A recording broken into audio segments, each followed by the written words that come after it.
No FaceTube. This will most likely be my first video, and this channel is dedicated to my greatest memories, struggles. For safety and legal reasons, no government names will be used or shared in these videos. Alright, some background information on me as I'm in my early 20s and I'm a real nigga. Enough of that. So this story is about how I ended up cheating on my girlfriend at her party with her best friends on her birthday and didn't lose her. Before I continue, I want to say I don't condone cheating under any circumstances. Unless you're me. Okay, so me and my girlfriend at the time, who we'll call Jane, we had been dating on and off for about 2 years, but we usually were together around holidays, birthdays anyway. A few days before Jane's birthday, she told me decided to rent a room and invite all her friends over to celebrate and drink blah blah blah, and of course she wanted me to come so she could use me for dick and get her gifts. After she said that, I told her I'd have to see because it was almost an hour from my house and I didn't like driving my car too far because it was fucked.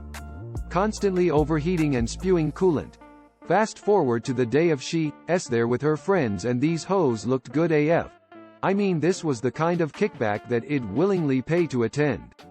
In the video she posted, they were dancing, drinking and overall just looking like sluts. Now I am still skeptical about going until around 12 or 1 when I can tell Jane was drunk AF because she didn't answer the phone or text me back. So in my head I'm thinking I did tell her I might come, maybe I should just surprise her and bring her gifts, and I just so happened to really want some pussy that night. So what did I do?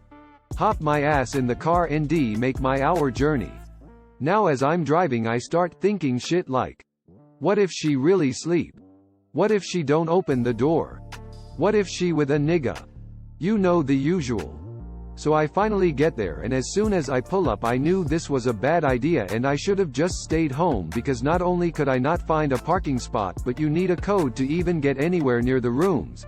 After this I had no choice but to call her and ask her to come get me.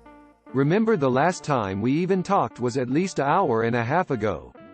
So I knew my chances were slim to none, so after calling her 4 or 5 times I knew that wouldn't work, but driving 2 hours and not getting none wasn't gon' sit right with me, so I decided I had to go find her friend's shit and hit her up her, and at this point I do kinda feel like I'm being a creep, and at the time I really liked this bitch, so if she was doing something I definitely wouldn't have wanted to see it.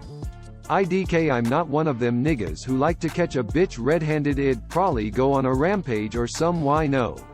Luckily her friend responded in a few minutes and told me Jane was drunk and blah blah blah. Anyway, they come let me in the gate and I'm holding the gifts in my hand looking like the good nigga I am. So I make my way to the room, and when I walk in I'm a bit confused because besides Jane and her friend who came to get me, everyone is in one of the other rooms, so I wasn't expecting to see them at all, honestly. After me and Jane make our way to the room, she tells me to start drinking, which I should have expected because drunk people always force sober people to drink with them, and my dumbass, knowing I am a lightweight, was trying to look cool and ended up drunk AF right along with her. So after about 30 minutes in the room she tells me her friends are in the room having sex with each other. And keep in mind it's like 4 or 5 of these bitches in the room, so I'm definitely curious, but like I said, I'm drunk, she drunk and her friends drunk, so even though I didn't believe her I just said okay, and before I could change the subject she tells me that one of her friends had asked to have a threesome with us. I'm not sure if it was the LIQ